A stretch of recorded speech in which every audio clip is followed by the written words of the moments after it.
Alhamdulillahi Rabbil Alamin. Wabihi nasta'inu ala umurid dunya waddin. Ashadu an la ilaha illallah wa ashadu anna Muhammadan abduhu wa rasuluh. Allahumma salli ala Sayyidina Muhammad wa ala alihi wa sahbihi ajma'in. Amma ba'd. Faqad qala Allah subhanahu wa ta'ala fi kitabil karim wa huwa asdaqul qailin. A'udzu billahi minasyaitonir rajim. Bismillahirrahmanirrahim. Ya ayyuhalladzina amanu taqullaha haqqa tuqatih wa la tamutunna illa wa antum muslimun. Wahai orang-orang yang beriman, bertakwalah kalian kepada Allah dengan sebenar-benarnya takwa, dan janganlah kalian mati kecuali dalam keadaan beragama Islam. Wa qala idzan bismillahirrahmanirrahim. Ya ayyuhalladzina amanu udkhulu fis silmi kaffatan wala tattabi'u khutuwatis syaitan innahu lakum adu mubin. Wahai orang-orang yang beriman, masuklah engkau ke dalam Islam secara sempurna, dan janganlah engkau ikuti langkah-langkah setan, karena sesungguhnya setan itu musuh yang nyata bagi kalian. Wa qala idzan bismillahirrahmanirrahim. Innallaha wa malaikatahu yusalluna 'alan nabi. Ya ayyuhalladzina amanu sallu alaihi wa sallimu taslima. Sesungguhnya Allah dan para malaikatnya bersalawat kepada Rasulullah Muhammad sallallahu alaihi wasallam. Maka wahai orang-orang yang beriman, bersalawatlah kalian kepada Rasulullah dengan sebaik-baik salawat. Sadaqallahul azim. Maha benar Allah dengan segala firman-Nya. Ma'asyiral muslimin, sidang jamaah salat Jumat yang insya Allah dimuliakan dan dirahmati oleh Allah Subhanahu wa taala. Kita umat Islam, setidaknya dalam sehari Allah memanggil kita untuk meraih kemenangan. 24 jam Allah memanggil kita untuk meraih kesuksesan melalui azan minimal 5 kali. Dan kemenangan ini adalah tujuan dari semua manusia. Kemenangan semua ingin meraihnya. Tidak orang kaya, orang miskin, pegawai, pengusaha, semua ingin meraih kemenangan. Lalu yang jadi masalah, bagaimana sesungguhnya meraih kemenangan itu? Karena dalam kemenangan kita akan mendapat ketenangan jiwa, dan dalam ketenangan jiwa kita akan mendapat kebahagiaan. Dan kebahagiaan ini adalah cita-cita semua manusia. Mau Islam non Muslim pasti ingin bahagia. Sebaliknya, kekalahan menimbulkan kegelisahan, dan kegelisahan sumber penderitaan jiwa. Dan ketika juga kita sudah menderita, pasti kita tidak bisa bahagia.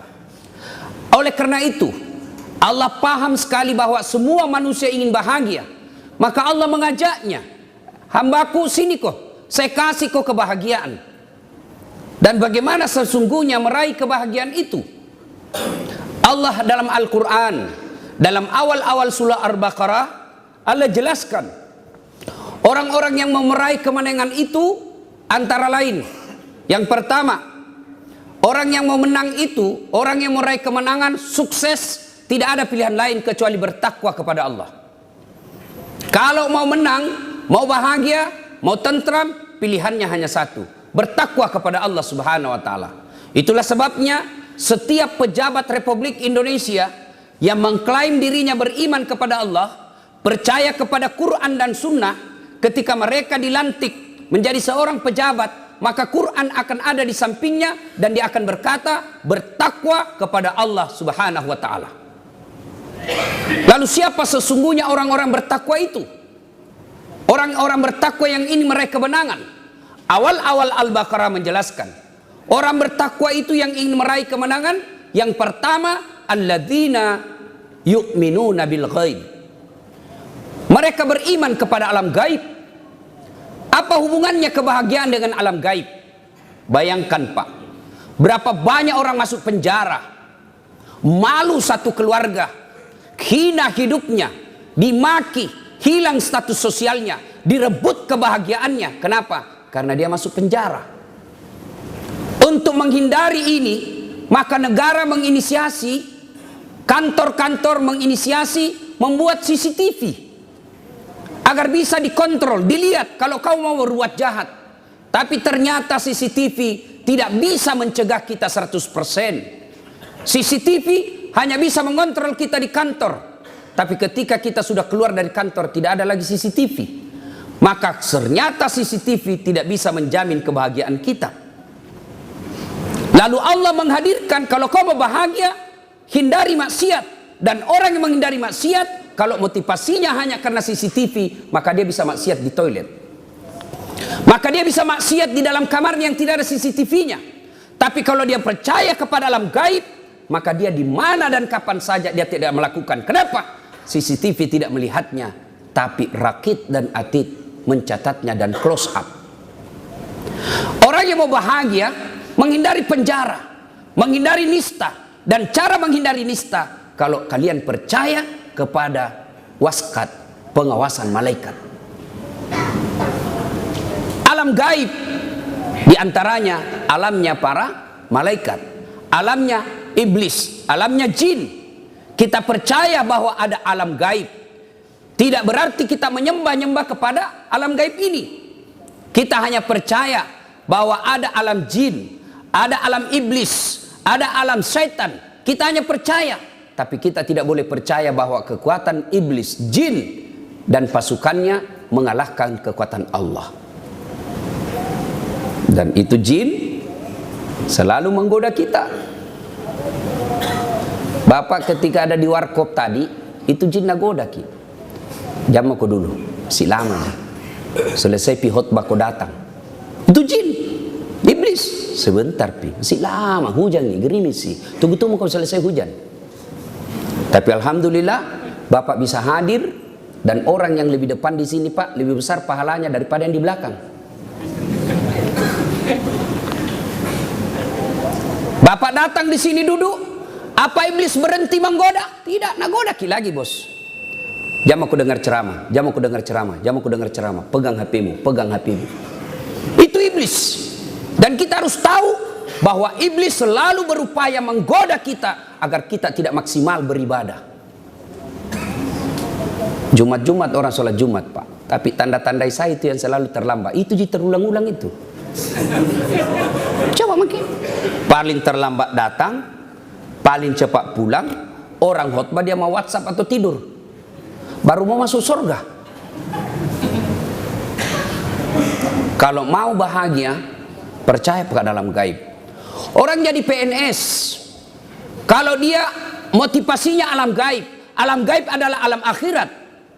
Dia percaya alam akhirat, maka dia pegawai negeri. Apakah pegawai kontrak, honor?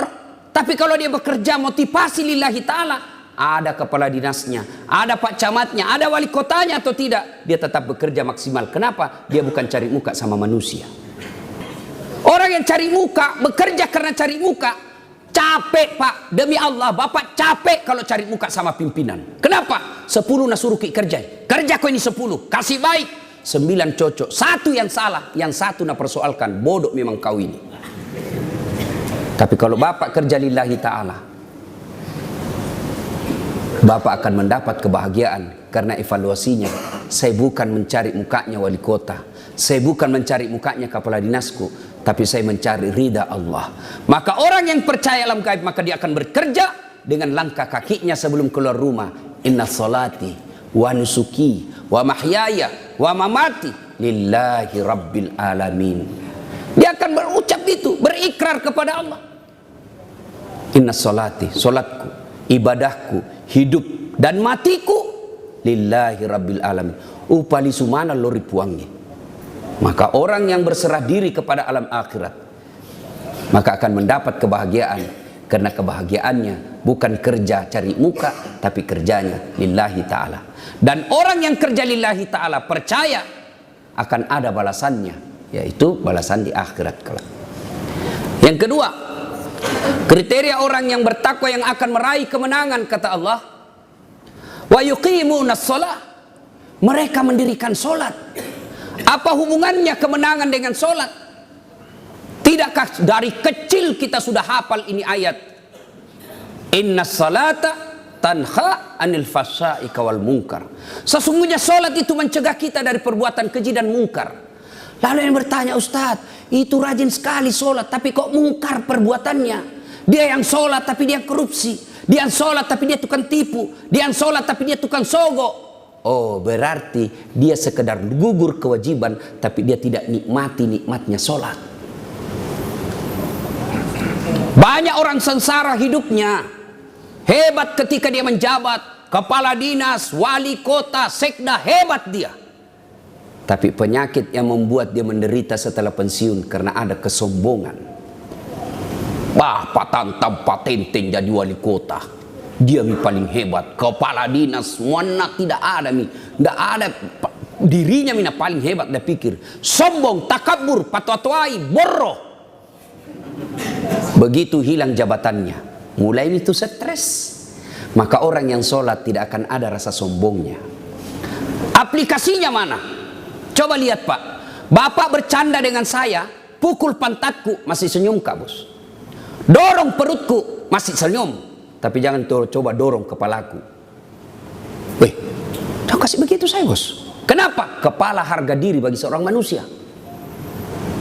Bapak kasih saya duit, tapi pakai kaki, pasti saya tersinggung. Dasar, ini uang 5 juta, tapi pakai kaki Pak. Saya akan bilang, biar saya miskin, jago batotoai Kak Bos. Kenapa? Kaki adalah barang yang paling hina dalam tubuh kita.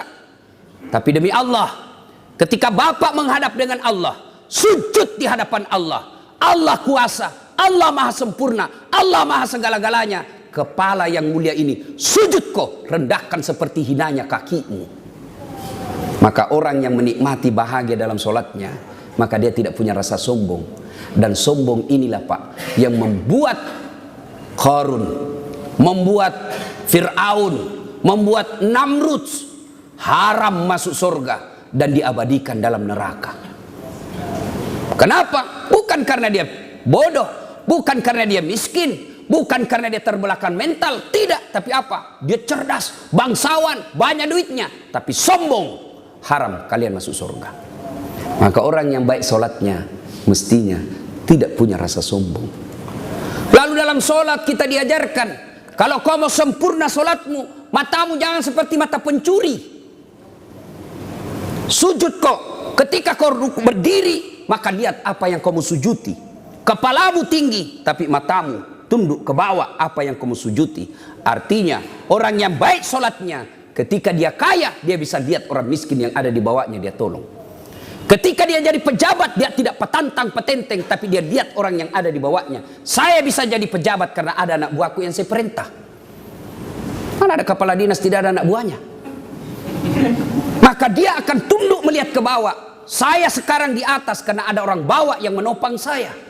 Itu orang yang hebat dalam sholatnya.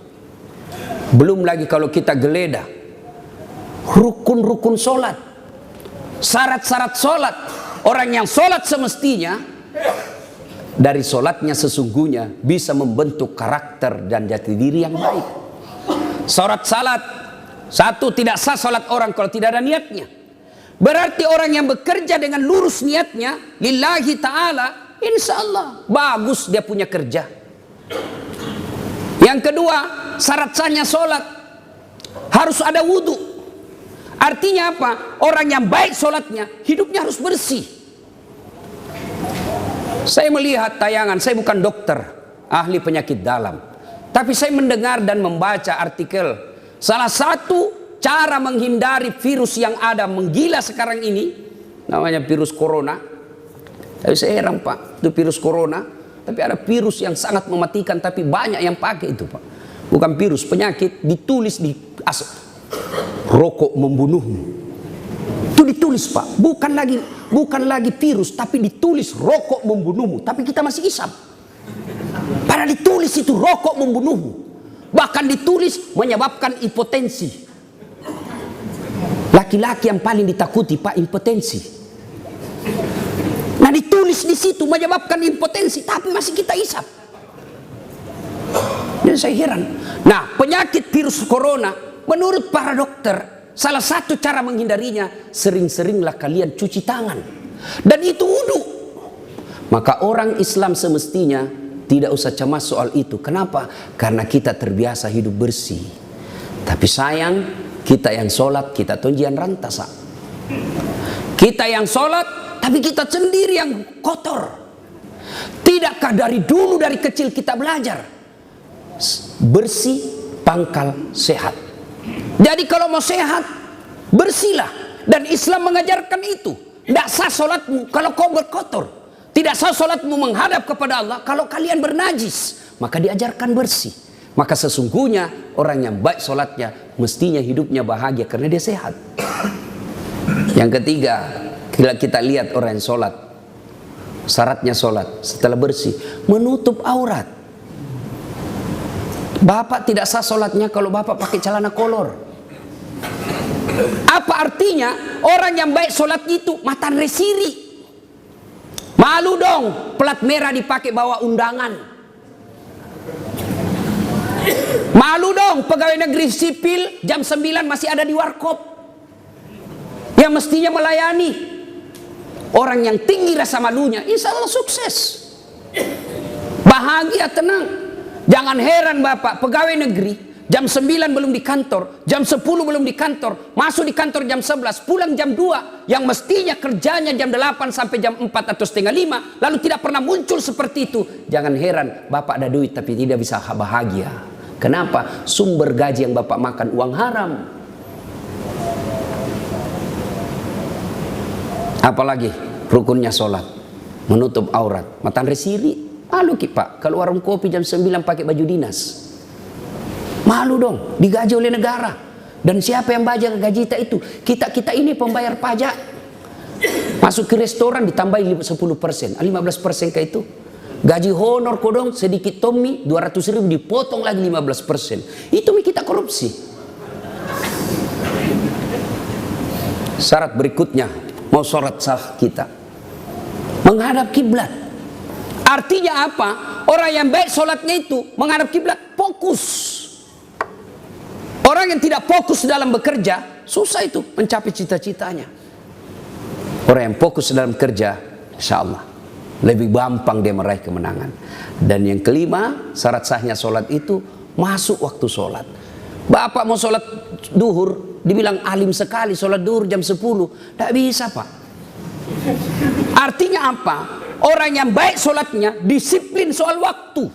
Dan kita harus malu kepada orang Jepang, Tuhannya matahari, tapi yang namanya disiplin waktu luar biasa.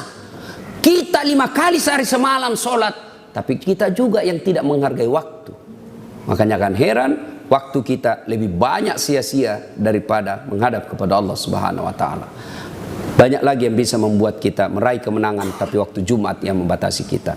Semoga Allah Subhanahu wa taala melalui Jumat ini kita diberikan kesanggupan dan kemampuan untuk meraih kemenangan itu. Dan bermula dari satu, percayalah kepada alam gaib. Dan yang kedua, dirikan sholat dengan sebaik-baiknya. Setelah didirikan, upayakan tata cara, rukun-rukun dan syaratnya sholat itu kita pelajari, lalu kita aplikasikan dalam kehidupan sehari-hari.